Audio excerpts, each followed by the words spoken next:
The Law and You. A look at laws in St. Vincent and the Grenadines which affect our daily lives. The Law and You. Presented by lawyer panel P.R Campbell QC. And brought to you on SVG-TV as a public service. Ladies and gentlemen, brothers and sisters, boys and girls, greetings. Welcome to another presentation in this public service nation-building series, The Law and You. This is program number 831, coming to you on Monday the 18th of July 2016. On this program, I will speak to you on the topic, Remembering Brother Carl Joseph. But before getting into the topic, a few preliminary comments.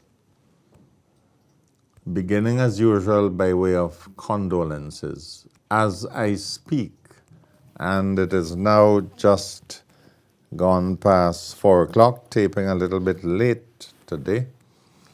But by the time you are listening to this program and viewing it, it will be about 8:30 something in the night. But at this very time, I do believe the funeral of Sister Fatidan Aloma Kodogan is being held.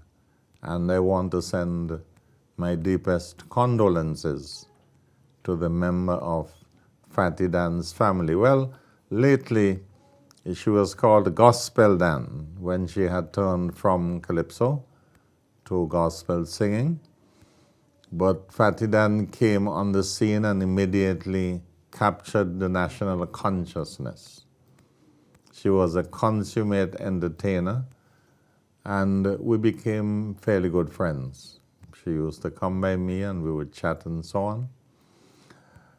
And then she started ailing, and I didn't see much of her at all, and then I was saddened to hear that she had passed. But she would still be remembered. And talking about passing, it seems as if our lives have been dominated in recent days by the passing of so many people of our acquaintance. Just on Saturday, the family of Mr. Hadaway, who popularly known as Killer, said farewell to him. He was a well-known barber in St. Vincent and the Grenadines for many years. And of course, the Friday before that was the funeral of Mr. Carl Joseph, but I will be speaking substantively on Carl's life and times. And then on Sunday, we in the Spiritual Baptist Archdiocese said farewell to Archdeacon Tilbert John, also known as Tilbert Buchan, at a very beautiful and impressive ceremony at St. Elizabeth Cathedral at Belmont. And let me say this, I've heard Bishop Melford Pompey preach very, very many times. But yesterday was probably one of his best. He was clearly divinely inspired, and I want to say to the brother, our senior bishop, the Lord has surely earmarked you as one of his foremost disciples for this time.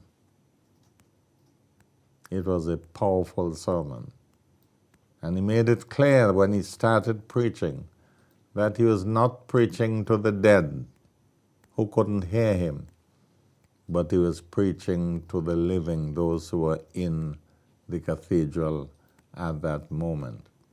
And incidentally, if you want to hear some more of Bishop Melford Pompey, the place to be next Sunday, the 24th of July at 2:30 would be at the Georgetown Secondary School, because he would be appearing at a special deliverance and revival service led by Bishop Morton Cumberbatch, Bishop Cumberbatch from Belair. He and his wife, Sister Rita Cumberbatch, would be spearheading a very, very special service at the Georgetown Secondary School Auditorium, 2:30 on Sunday coming the 24th of July go and be blessed.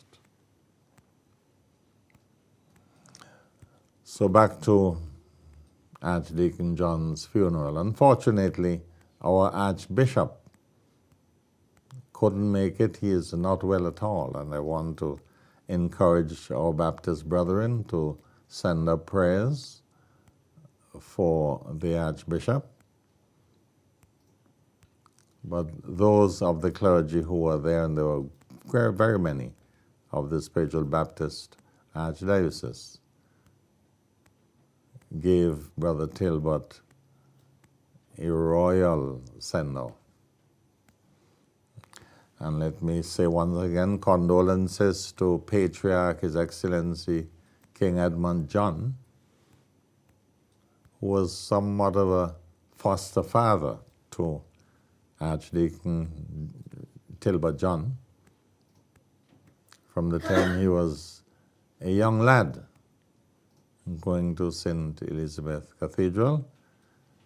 Our patriarch has not been in good health these days, and I want to wish him God's richest blessings. To all the families which have suffered recent bereavements, my deepest condolences to you all.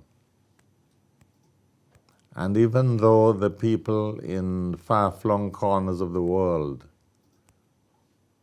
are not likely to hear me, let me say condolences to all those people who have been so wantonly and savagely murdered in various parts of the world in the past week alone. We had people being savagely killed in France, and a few weeks ago in Belgium, in the United States of America. Imagine a man driving a massive truck, mowing down so many people celebrating Bastille Day on the 4th of July, shooting someone, running down the rest in his truck, killing 84 people in all. What is this world coming to? The news, every time you listen to news, you practically have to bang your belly to hear of wanton deaths. And I recall listening to encounters I do every Monday night last week, and the brethren on Encounter was speaking about this wanton killing, this merciless slaughtering of human beings. And then Turkey had an attempted coup, and the numbers were staggering of people who have already been killed. But the news has reported that over 10,000 of the alleged plotters have been already rounded up and taken into custody. And already alarm bells have gone out. People in the various countries have been pleading with the Turkish authorities not to use the death penalty as a means of punishing those who are plotting to overthrow the government. Excuse me.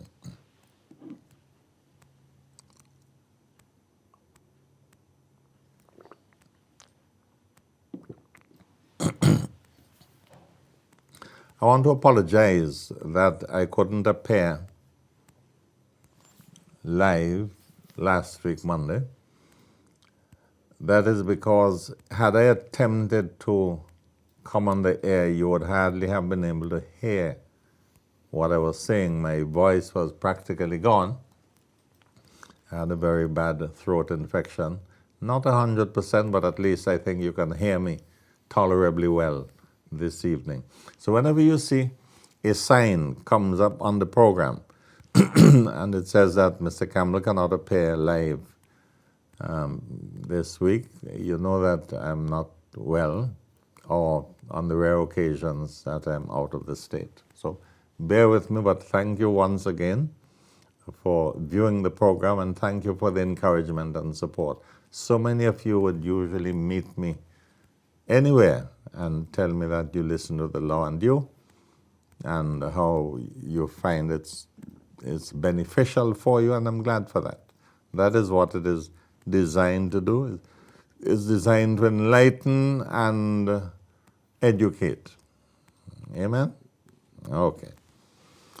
Now, let me see if I've covered all my planned preliminaries. Oh, and in saying condolences, condolence to Bishop Haywood, Bishop Godfrey Haywood of St. Joseph's, Lomans, on the passing of his dear wife, Sister Haywood. I had heard that the funeral is going to be on Sunday the 24th, but I don't know if that is still on. But those of you who want to go and pay your respects, listen to the announcements on radio and television for when the funeral of the sister would be held. And I certainly am hoping to be able to join the rest of the brethren and sisters at that funeral service. Okay, remembering Carl Joseph. Well, as everybody knows by now, our brother Carl Joseph died recently and was laid to rest on Friday. And I must say that the proceedings on Friday were at once encouraging, uplifting, and at times even exciting for this reason or these reasons. Friday morning, the High Court had a special sitting for lawyers to pay their tributes to the fallen colleague. You know, it is a practice whenever a lawyer passes, or a judge or judicial functionary, we would convene a special sitting of the High Court, and the tributes would be said in respect of the deceased person. The judge at the end of the tributes will normally order that the proceedings be transcribed, put in writing, and the record of the proceedings be handed to the family. Well, the lawyers who spoke on Friday morning spoke very knowingly and lovingly about Brother Carl. And I want to just go over some of that ground. And then at about 1:15, there was a procession of members of the bar from the courthouse to the Co-Cathedral of the Assumption, that is the Roman Catholic Church in Kingstown, where the funeral service was held.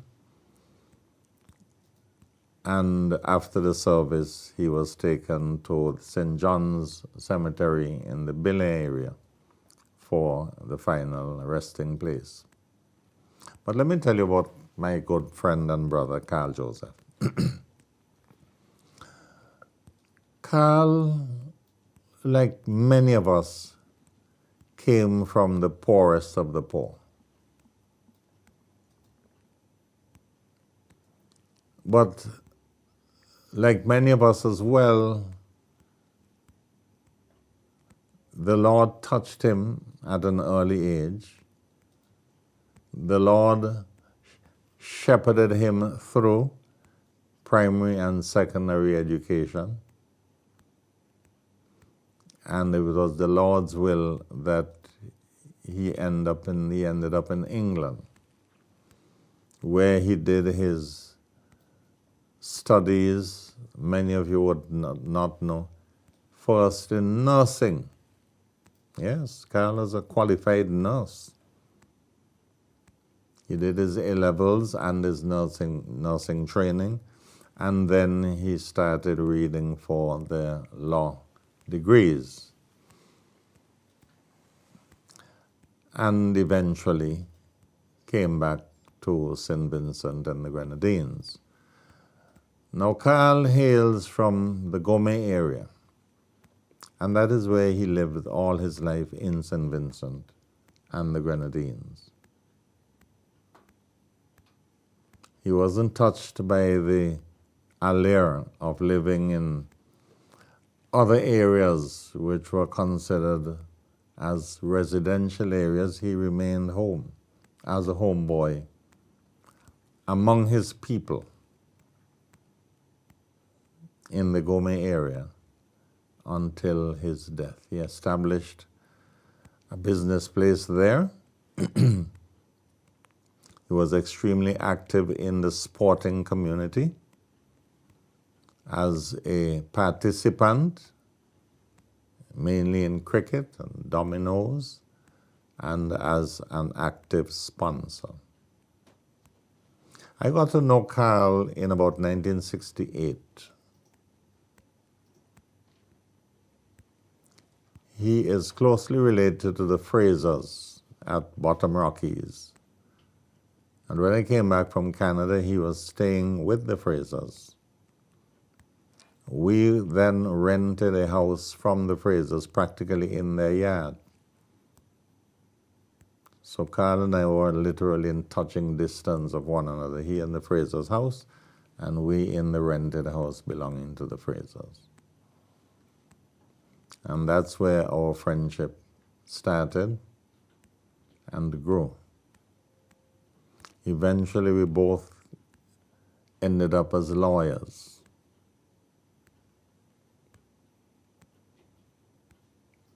Carl has the distinction of serving in this country as Attorney General, as Director of Public Prosecutions, as Senior Magistrate, and indeed as legal draftsman. In April 1987, Carl, who had been appointed as Attorney General in place of Mr. Emory Robertson, as Emory Robertson was the first NDP Attorney General after NDP's success in the 1984 elections, but Emory resigned in 1986, and Carl Joseph was appointed as Attorney General and Director of Public Prosecutions. He was able to hold both positions at the same time because our Constitution allowed it. If you are a public officer, you were allowed in those days to be both Attorney General and Director of Public Prosecutions. But if you were a political Attorney General, then you could only be Attorney General. You can't be DPP as a politician. Now, Carl got a very important job with the Caribbean Justice Improvement Project, headquartered in St. Lucia. So he resigned. His resignation took effect from the 30th of April, 1987, to take up his position as Deputy Director of the Caribbean Justice Improvement Project. He resigned the 30th of April. I was appointed the very next morning. Well, with effect from the very next morning. So I took over from him as Attorney General. I remember him giving me comprehensive briefings about the runnings of the Attorney General's office and indicated to me the workload that remained to be done and the areas of priority and so on, and he was extremely helpful in making the transition smooth. So off he went to St. Lucia. But that was not the end of him in the government legal service. He came back in about 1996 and took over from Mr. Carlyle Dugan as Attorney General, who himself had taken over from me as Attorney General in October 1995. And then, eventually, when the ULP government came into office, Carl was offered the position of senior magistrate, which he took and served with great distinction. Before that, he had wet his feet in politics. He had contested the West St. George constituency as a candidate for the New Democratic Party during the time that I was chairman of the NDP, and I recall appearing with him on every meeting in his constituency that he had for that election campaign. Unfortunately, he did not succeed, but he never felt any sense of bitterness towards the people. You know, some people, when they run and lose, they get very quarrelsome and bitter. But not Carl. Carl simply carried on because he was a man given to public service. Carl was a nation builder of class. He gave freely of himself to the community. And he was particularly generous to ASCO, that sporting organization based in the Ashburton, Belair, Gomez area. And when the tributes were given at the church during the funeral service, there we heard in all its fulsomeness the measure of the contribution Carl had made towards the lifting of sports in his communities. I was sitting next to Mr. Arthur Williams, barrister at law, long-standing former Attorney General. And at the end of the service, we had a brief discussion, and I want to give some good news to the members of ASCO. The news is that the sponsorship you got from Carl Joseph will continue. You will now be jointly sponsored by Mr. Arthur Williams and myself. So we look forward to meeting with the executive and members of ASCO to work out the details of our continued sponsorship. But when we heard the glowing tribute paid to Carl and the attention he had lavished on that organization, we both simultaneously came to the conclusion that we shouldn't let that work die with Carl. So Mr. Arthur Williams volunteered, and I joined him in deciding to sponsor ASCO in the future. Well, of course, for as long as we are able to. So we'll be meeting very shortly with representatives from the team. Now, just by coincidence, Carl Joseph happened to be the nearest lawyer to me in Kingstown. We are separated only by Egmont Street. I am in the Bonnery building. He is in the John Horn building opposite, in the same street on the opposite side of the street. And very many mornings we will get to work at the same time, generally between 6:30, 6:45, and we'd park one behind the other. And we would chat as we came out of our respective vehicles. Carl was a humble man, an honest man, a man full of integrity, devoted to his family, loyal to his friends, a stalwart philanthropist in his community. He fulfilled many a financial need among the members of his community. Quiet, unassuming, but such are the qualities of nation builders. He didn't go around beating his chest and saying, hey, look at me, I'm doing this, that, and the other.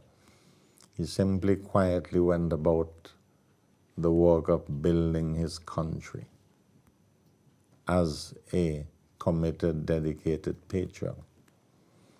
The Honorable Prime Minister, delivering a tribute at the special sitting of the High Court, said of Carl, he was a good man. And the Prime Minister repeated that several times, and he spoke in glowing terms of Carl Joseph. To all of his children, relatives, friends, on behalf of myself and my staff and my family and the legal profession, once again I offer profound condolences on the passing of a man who left us so suddenly without any fanfare, just faded away. May he rest in peace. That is all from this program of The Law and You, program number 831. I look forward to being of further service to you next week, Monday DV, for another presentation in this public service nation-building series, The Law and You.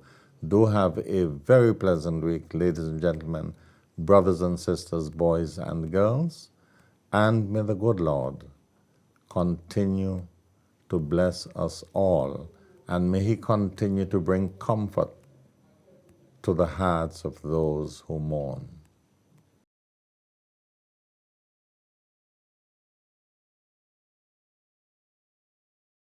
The Law and You, a look at laws in St. Vincent and the Grenadines which affect our daily lives. The Law and You, presented by lawyer panel P.R Campbell QC and brought to you on SVG-TV as a public service.